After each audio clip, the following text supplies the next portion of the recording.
I'm a little nervous. I've never really done this sort of thing before, but I'm excited to sort of get into it and start learning what to do in these sort of situations and get some hands-on experience.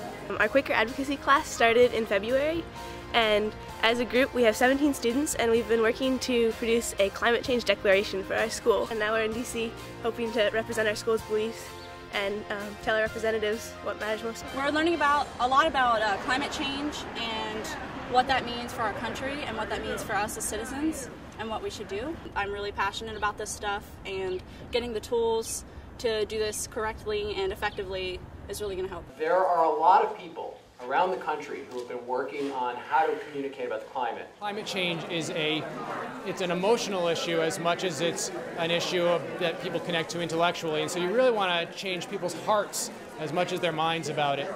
And when you think about how to connect to people, talk about their personal experience with the climate. The fact that it's snowing and it's March 20th, I think that's a really great example of climate change happening right here in Washington, D.C., so it affects everyone. Politicians have constituents who are experiencing extreme, destructive, violent weather in their districts, and they know that this is a problem for the people that they serve.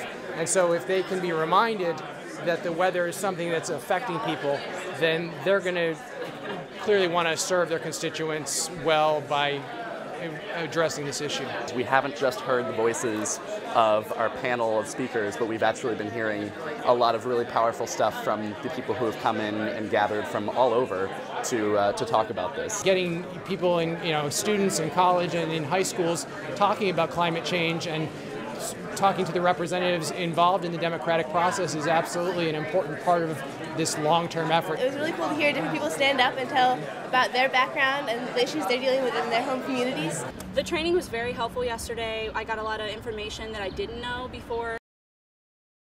Today we're going to go over the exact plan for when we go to talk to our representatives and our congressmen tomorrow. You will be surprised when you go into all of these offices, Republican or Democrat. The training has been really helpful. It's given me an insight on how to be effective and go into a meeting with like a positive outlook, definitely researching the person that I'm talking to. I think the thing that is really most important is being concise, being polite, and having a very clear message.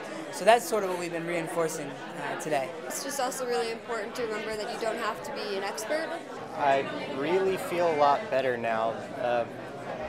The training has sort of gotten me a little bit more confidence in that I know more about the situations, and I think I can do it.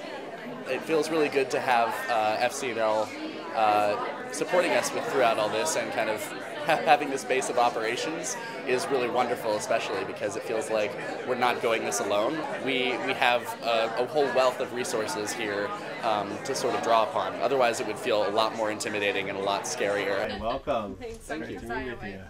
I'm David. Sorry. Kevin, nice to meet you. We talked to him about some of the issues that are especially relevant to us in a really personal way. We talked about how the fact that my mom has multiple sclerosis and has been having a really hard time leaving the house in the summertime because of the increasing heat and dryness over the summer due to climate change.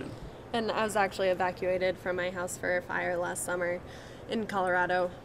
Luckily my house didn't burn down, but it was a close call, and so it's a very pressing issue.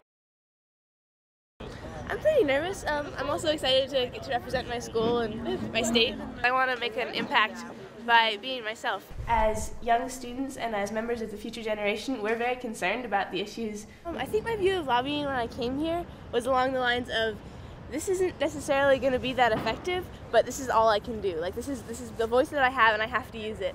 And I think today in our meeting with Senator Burr, I realized that as a group and as a group of impassioned young people, we were able to really get into his head a little bit, like really make him think. This is my second spring lobby weekend with FCNL. It's definitely a lot different than the first year that I went. The first year I was extremely nervous. I felt good when it was over, but I was also very relieved. This time is completely different. I felt so much more confident going in. And I feel like thanks to FCNL, I'm equipped with the tools to do this at any point in my life. And I feel like any student that comes to FCNL and does spring lobby weekend, they should do it 2 and 3 and 4 because it just gets better every time.